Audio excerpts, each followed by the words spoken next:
epic battles, that is, not battles, this little demon dilemma. This video is going to be all about the books in the GRISHAVERSE. Let me just quickly tell you all of the sections that I'm going to have in this video, and I will definitely leave timestamps in the description below so you can freely move between what you want and don't want to listen to. So first I'm going to talk about what order the books should be read in. And there are quite a few of them at this point, including a few novellas, so I figured that this was a good place to start. Then I'm going to talk a little bit about the series as a whole, and I'm going to give you my thoughts on it very briefly, and then I'm going to go through each individual trilogy or duology. I didn't actually read any of the novellas, so those will not be included in most of this video. And so far, all of this is going to be completely spoiler-free, but while some of these books, or duologies or trilogies, whatever they are, might be standalones, they're all set in the same world and they're all kind of chronological, so I figured that this video would be complete without also giving you reviews with some spoilers for whatever duology comes next, because the trilogy is actually first. And the last two parts of this video are going to be a review of King of Scars, with some spoilers for Shadow and Bone. So I will have already given you the spoiler-free version, so if you don't want any spoilers because you haven't read any of the previous books, then you can just click out of the video then. I will definitely tell you that I will be starting my review with spoilers. And the very last thing I'm going to talk about is a review of Rule of Wolves, with some spoilers for, well, all of the previous books, including King of Scars. So again, I will say when I'm going to start to talk about it, and you can just click out of the video if you don't want spoilers for Shadow and Bone and King of Scars, and possibly even a few for Six of Crows. Let's start with the reading order. It's best to start with the Shadow and Bone trilogy. Unfortunately, this is also the lowest rated, so if you feel like you might not want to read the rest of the series and you kind of want to just test out if these books are even for you, then I highly recommend that you start with the Six of Crows duology, which will have a few spoilers for Shadow and Bone, but not too many, and they're gonna be fairly minor. I know a lot of people read Six of Crows first, and they were okay with whatever minor spoilers they got. And the Six of Crows duology is also the highest rated out of all of these books, so if you're afraid that you might not want to read the rest if you start with Shadow and Bone, I highly recommend starting with the Six of Crows duology. Having said that, the Six of Crows duology does come chronologically after the Shadow and Bone trilogy, so if you want to read them in order, you should read that after. Following that, we have the King of Scars duology, and that one has major spoilers for both Shadow and Bone and Six of Crows. But especially for Shadow and Bone, like, honestly, the King of Scars duology kind of gives most of the major plot twists away from Shadow and Bone, and it gives away a major plot twist from the Six of Crows duology as well, so I definitely don't recommend starting with that one. Beyond that, a lot of the characters in the King of Scars duology were introduced and kind of developed in the previous books, so you're not going to get as much out of the books as if you had actually been introduced to the characters earlier. And finally, the King of Scars duology is generally considered to be lower rated than the Six of Crows duology. So again, if you want to start with the best, you should start with Six of Crows. And if you want to start chronologically, then the King of Scars duology is still the last place you should be going. And finally, let's talk about the novellas, which I actually haven't read. I do plan to read them at some point though. But this is about the reading order. So, first off, we have The Language of Thorns, which is basically a collection of stories set in the world. And apparently this can be read at any point, but you'll probably get more out of it if you're already familiar with the world and some of the characters. Next up, we have another short story, which is A Demon in the Woods. I don't really know how short, but it's not part of the novel that I just mentioned. And this is sort of a prequel to Shadow and Bone, but it's not recommended to be read before Shadow and Bone, so you should read it after to really appreciate the story. In fact, I believe reading it after the first book, or, well, at any point during your reading experience, assuming you have read the first book in the Shadow and Bone trilogy, is recommended. And lastly, we have The Lives of Saints, which is an illustrated book of stories that actually makes an appearance in the Shadow and Bone trilogy, and later in some of the duologies as well, I believe. So this is another fun read, but it's not really recommended to start with that because you're not really gonna enjoy it.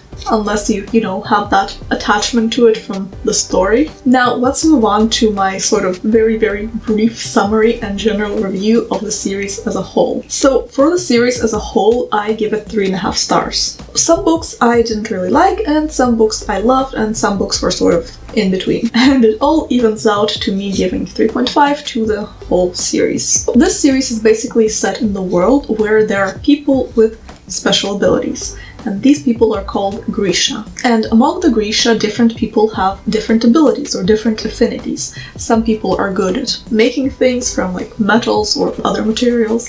Some people are good at like summoning winds, storms, fire, and some people are good with the human body. So they can either cause someone to, well, die by rupturing their heart or giving them a brain aneurysm, I would expect, or they can heal people by fixing things like that, to the point where a person can have third-degree burns all over their body, and a Grisha healer can actually heal them to the point where they will have no scars in a matter of weeks. That would be useful to have in our world, wouldn't it?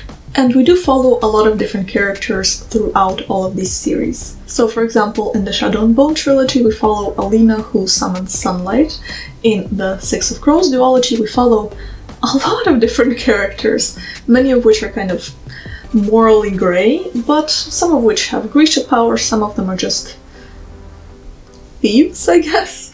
And in the King of Scars duology, we follow a certain king who doesn't have any powers and his Grisha general. And they all have different plots, but they overlap somewhat. So in the first trilogy, we have a big baddie with potential to destroy a lot of the world. In the second duology, we have a heist. And in the third duology, we have a war brewing on the horizon that is going to be very problematic for our main characters, and a lot of people are very likely to get killed. Honestly, I don't think the writing for these books is particularly great. Please don't come for me. And as I said, a lot of them I didn't really like all that much, but I know a lot of people absolutely love them and actually absolutely love all of them. So they're definitely worth picking up if they sound interesting to you. Now let's move on to a brief summary and spoiler-free reviews of each of these separate series. So we're going to start with the Shadow and Bone trilogy. And I gave this trilogy 2.5 stars overall, so you can see that it's definitely my least favorite out of all of these books. But that's kind of fair, I guess. This was still some of the author's earlier works, and her writing has definitely improved quite a lot. And I think this is when she was still trying to figure things out a little bit, and it shows. It shows that this is her earlier work. As I already mentioned, in this story we have a main character who is a Grisha, and her name is Alina, and she summons sunlight, which is actually very helpful in this world, because we also have something called the Fold, which is just this area of darkness with nightmarish creatures that eat humans that try to cross it, and sunlight is the only thing that can hold them back, and she is the only person who can summon sunlight. And she actually discovers her powers early on in the book while she's trying to cross this dark area with a group of people, and she's taken for training to learn how to master her abilities.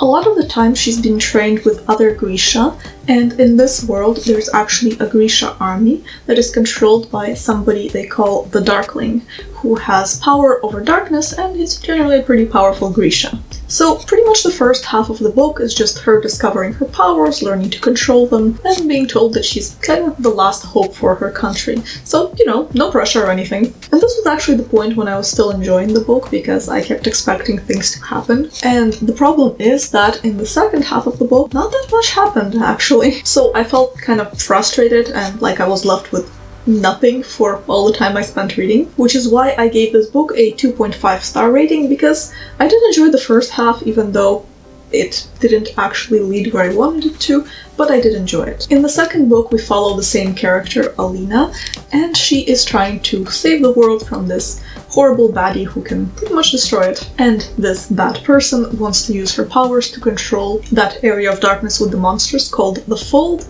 and expand it to threaten other countries so that they would stop attacking their country. But of course, in this case, the end doesn't really justify the means, so Alina and a bunch of friends are trying to stop him. And again, my beef with this book is that some things happened in the beginning that were interesting, and the middle was just kind of a whole lot of nothing happening, and then some things happened in the end when there's a big battle. But nothing happens between that, and those areas were not even that long or such a big part of the book. So I gave this book 2 out of 5 stars. And the last book in the trilogy I gave 3 stars because we actually have several battles and we do have a few interesting plot twists at the end of the book that I honestly didn't see coming. So I think it still deserves 3 stars. Now let's move on to the Six of Crows duology, which is my favorite out of all of these. And again, we're still at the spoiler-free part of this video, so there will not be any spoilers for Shadow and Bone. My average rating for the Six of Crows duology is 4.5 stars. So it's not quite perfect, but I actually gave 4 stars for the first book, which is Six of Crows, and 5 stars for the second book, which is Crooked Kingdom. And this duology is definitely very different from the Shadow and Bone trilogy, because this is sort of a heist plot, where a group of people with somewhat gray morals decide to steal something big. Specifically, they need to steal someone very, very important to a lot of different nations from a very icy nation where that person is very, very well guarded in a sort of fortress situation. And these books are told from the point of view of quite a few characters, all of who are involved in this heist, some of which are more likable than others. And the second book is definitely a continuation of the first, and we start off right where the first book left off. And of course, things don't go fully as planned, and our heroes or anti-heroes have to adjust. And there's some more scheming, there's some more plotting, and there are more heists happening. Now, the reason I didn't like the first book as much as the second one is because, as I mentioned, this is told from the point of view of a lot of characters, and I felt like the author didn't really do such a good job of making me care about these characters all that much in the first book. We do get more of their backstory in the second book, actually, and that's when I started caring about them quite a bit more. We got some backstory in the first book for some characters, but I just don't feel like it was enough. And overall, while I do appreciate this duology a lot, and these 2 books are definitely some of my favorites from what I've read so far this year, neither one of them is actually going to make it on my favorite books of all time list. And that's just because I, for some reason, didn't vibe with the plot as much as I thought I would. Yes, it was gripping. Yes, there were a lot of plot twists, a lot of adventure. It was fast-paced. I did like the characters in the second book, but something just didn't vibe with me. So I did give the second book 5 out of 5 stars, but it just...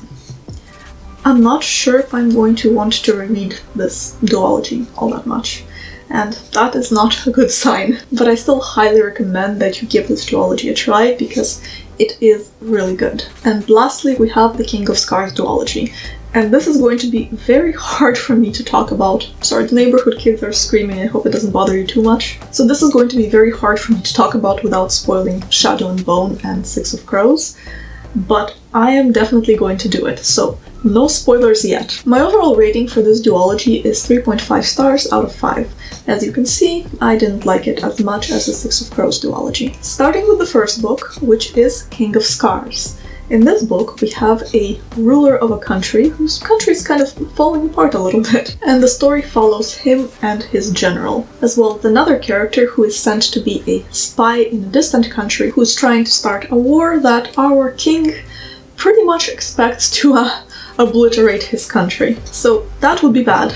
And our king is also struggling with an unfortunate little demon problem inside of himself, and he doesn't think that if his people find out about it, they're going to be all that understanding. So he might end up losing his throne that way as well. And his trusted general kind of shares in all of these problems, and they're pretty much her problems as well. And at some point in the book, a monk shows up and he says that he has an answer to this little demon dilemma that they're facing. So they go on a quest to try to figure that out. And of course they find a lot more than they bargained for, and a lot of things don't go as planned. Now the reason I gave this 3 stars is because this is a very slow book. I didn't really find the plot all that gripping. Some things I found interesting. It gave a lot more background about the world that I did find interesting, but it was still very slow and not that much happened. And some stuff did happen at the end, but honestly, it wasn't that exciting. Having said that, the author's writing definitely has improved substantially, and the characters were a lot more three-dimensional, and the writing itself was definitely much better.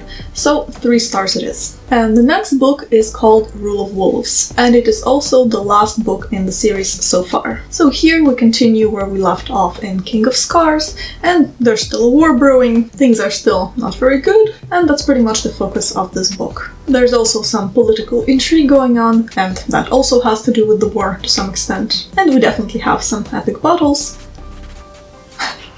Epic battles, that is, not battles. So we definitely have some epic battles, and we definitely have some interesting plot twists that I really didn't see coming.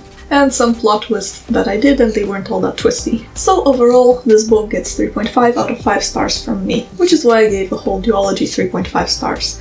I was being kind of generous and rounding up to the halfway point. And that concludes the spoiler-free portion of this video. So from now on, there will be spoilers. And first of all, I'm going to start with a review of King of Scars, with spoilers for Shadow and Bone. So, you know that king I was talking about? Well, that is Nikolai, the king of Ravka. And of course, him being a bastard doesn't make his political career especially easy as well. So he has to try to prevent his enemies from finding that out. And now I'm going to say a spoiler for Six of Crows, so beware.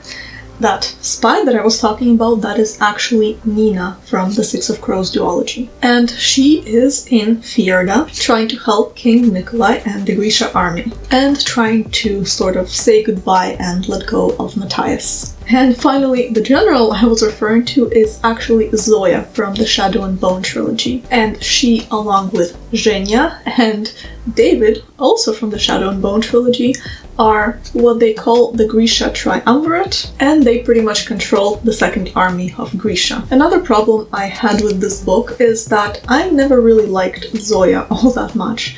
And I liked her a little bit more in this book, but not enough for me to enjoy her point of view, or the fact that she was such a major character, so that was also a point against the book for me. And also, I did like Nina from Six of Crows, but I really didn't like what she became after Matthias died. And I understand why the author wrote her in that way. I understand that she's angry, that she's upset, that she's suffering, but that doesn't change the fact that I just didn't vibe with her character anymore. Onwards to the final part of this video, which is going to be my Rule of Wolves review with spoilers for King of Scars. So this part is going to have the most spoilers out of everything. So if you haven't read King of Scars yet, do click out of this video now if you don't want spoilers. Anyways, unsurprisingly, a big portion of Rule of Wolves actually has to do with Zoya discovering her new powers. Because, as we know from King of Scars, she has killed Juras, who was the dragon, and made him into her, well, double amplifier, I guess. And that gave her a lot of nifty new powers that she hadn't really learned how to use just yet. But she definitely does learn how to use them in this book. And honestly, this was kind of interesting, except for the fact that I felt like this was just too slow.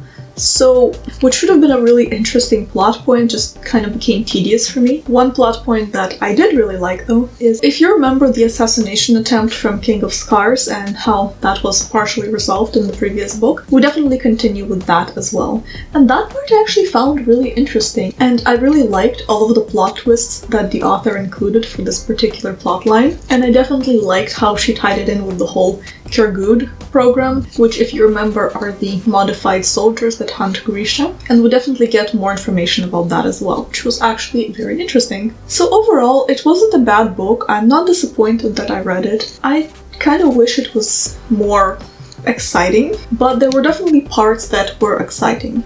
If it had been a little bit shorter and only included those parts with fewer tedious parts, I probably would have given this book 5 stars. I think it really had the potential to be a 5-star book. It just wasn't. So that was it for this video. I shudder to think how much footage I have and how long this video is actually going to be, but I really hope that you enjoyed it and that you found it useful. Thank you so much for watching, and happy reading! Ooh, let me know if you decide to pick up any of these books. Bye!